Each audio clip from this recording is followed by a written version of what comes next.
Bonjour tout le monde, DaVinci Under the Hood, deuxième épisode. Lors du premier épisode, nous avons vu, comment ça vous ne l'avez pas vu? Le lien est là-haut, en haut de l'écran, donc n'hésitez pas à aller voir. Sans ça, ça va être un peu difficile de comprendre ce qui se passe. Donc dans ce premier épisode, on avait vu sur quoi était basée techniquement la base de données de projet de DaVinci en version 19, en tout cas, Studio ou Free. Moi, c'est une version Free sur PC. Je ne pense pas qu'il y ait de grosses différences sur Mac ou sur Unix, et je ne pense pas qu'il y ait de grosses différences non plus avec une version Studio, si ce n'est le moteur SQL de base de données qui, au lieu d'être SQLite, est, semble-t-il, PostgreSQL. PostgreSQL est un langage SGBDR au niveau en SQL, beaucoup plus puissant et rapide que SQLite.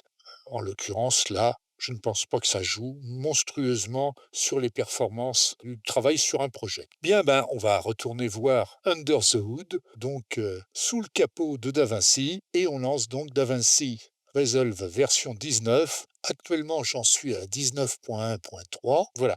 Donc, on se retrouve exactement comme on était l'autre fois. Je vous rappelle, j'ai créé deux projets de test ici pour faire joujou, mais mon projet principal est JFG Main là-haut, dans lequel j'ai tous mes projets en cours actuellement. Et dans la local database créée par DaVinci à l'installation, il n'y a rien du tout. Pourquoi? Parce que le local database ici, il est situé sur le disque C. Et pour moi, le disque C est réservé au système. Donc, pas de projet DaVinci mélangé avec les fichiers système.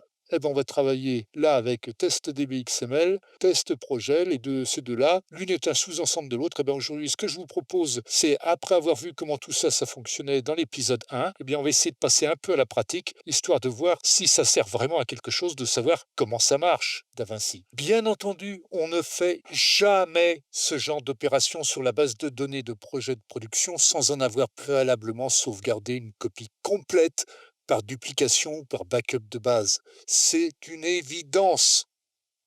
Pour assurer la démonstration de notre affaire, on va essayer d'aller dans test.dbxml, et puis ici je dois avoir un petit projet. Voilà, j'ai un classeur avec deux projets dedans, un modèle de projet et puis un projet réalisé, Fitness PC 3. Fitness PC ici, en test PC, on avait plusieurs timelines d'abord. Donc 1, 2, 3, 4, 5 timelines.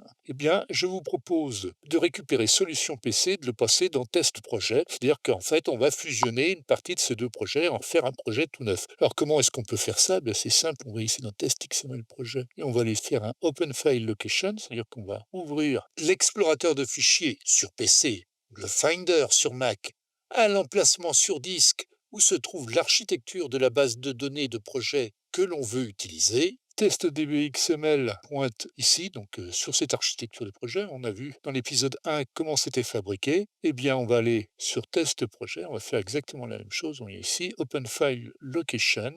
Voilà, donc on a nos deux projets ici, test projet qui est là, donc on va l'ouvrir, on va le déployer lui aussi, voilà. Et ici, qu'est-ce qu'on a comme projet? On a Shorties de test XML, donc ça c'est notre cible, et ici c'est notre source. Donc on va les récupérer ici.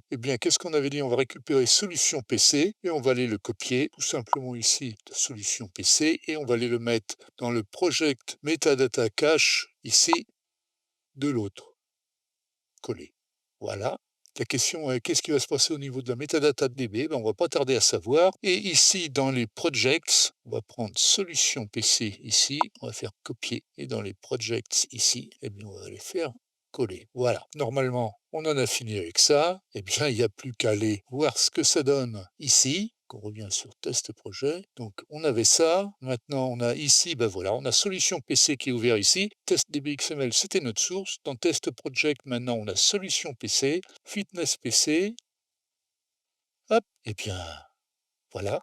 On a fusionné une partie de nos deux projets. Ça marche tout seul. Vous voyez que tout va bien. Alors attention, bien sûr, attention, on a copié les projets, on a copié les timelines, on a copié tout ce qu'il y avait à copier de l'un vers l'autre. On n'a pas copié les clips. C'est-à-dire que ce qu'on avait ici, il est toujours ailleurs sur votre disque. Donc si par hasard ça ne pointe pas au même endroit, si vous copiez un projet d'une base de données de projet d'un PC vers une autre base de données de projet d'un autre PC, d'un Mac dans un autre Mac, ou même d'un Mac dans un PC, si vous faites joujou à ça, vous pensez à ramener aussi, eh bien, vos clips et vos images, enfin tout ce qui est vos sources, donc éventuellement les sons, les voix off, etc., etc., les images qui correspondent à vos clips. Sinon, bah ici, vous savez ce qui vous attend, l'écran rouge et noir que l'on aime tellement avoir avec DaVinci. Donc voilà, on a réussi à faire ce qu'on voulait. On a donc ici ramené dans test projet une partie de ce qui était dans test DBXML. Alors de la même manière, on pourrait ramener l'intégralité. Je vois pas trop bien l'intérêt, puisqu'il suffirait de faire un duplicate, un restore de base de données pour la copier intégralement, mais pour ramener un ou l'autre projet, je vous ai montré comment physiquement ça se passait. Je vous ai montré qu'on pouvait copier sans passer par DaVinci Resolve. Donc on copie directement sur le disque les bons répertoires. Ça marche magnifiquement bien, vous l'avez vu. Alors maintenant, parlons un peu de la question qui se pose.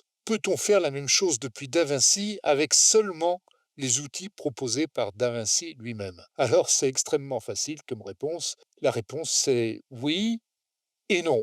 Oui, parce que DaVinci fournit quelques moyens, mais non, parce qu'il ne va pas jusqu'au bout. Démonstration. On va aller récupérer ici le classeur Fusion ici. On va faire clic droit plus copie. On va dans Test projet et on fait clic droit. Ah ben non, il n'y a pas d'option paste, coller en anglais.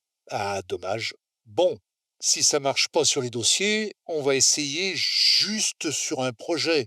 Clic droit, plus copie. On retourne dans test projet, n'importe où. Clic droit, plus coller. Ben non. Pareil, ça ne marche pas. Dommage encore. Par contre, ce qui marche ici, c'est qu'on peut faire ici test fusion. On va faire cut. Voilà, il est en surbrillance. Je viens ici. Je fais paste, test fusion, voilà. J'ai tout ce que j'avais dans l'autre. Alors, il n'y est plus forcément. Donc, c'est quand même un petit peu plus pratique de le faire directement avec l'explorateur de Windows ou avec le Finder de Mac. Ça permet un tout petit peu plus de souplesse que ce qu'autorise DaVinci, puisque DaVinci ne permet pas de copier un classeur ou même un projet à partir d'une base de données de projet et de l'amener dans une autre. Il permet juste de le supprimer d'un côté et de le recréer de l'autre. C'est bien dommage. Pourquoi? Ça, seuls les développeurs de DaVinci le savent, et encore. Mais maintenant, vous avez la parade. Allez, on va en arrêter là.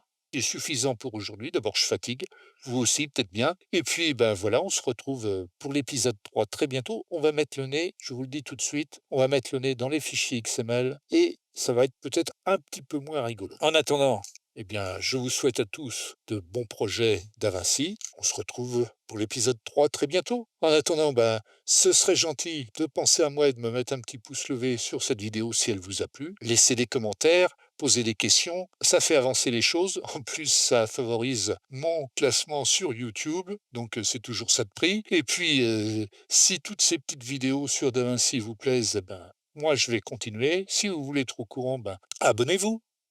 Vous cliquez sur la cloche en bas, vous serez au courant dans les plus brefs délais de toutes les nouveautés qui sortiront sur cette chaîne vidéo. Allez, salut tout le monde!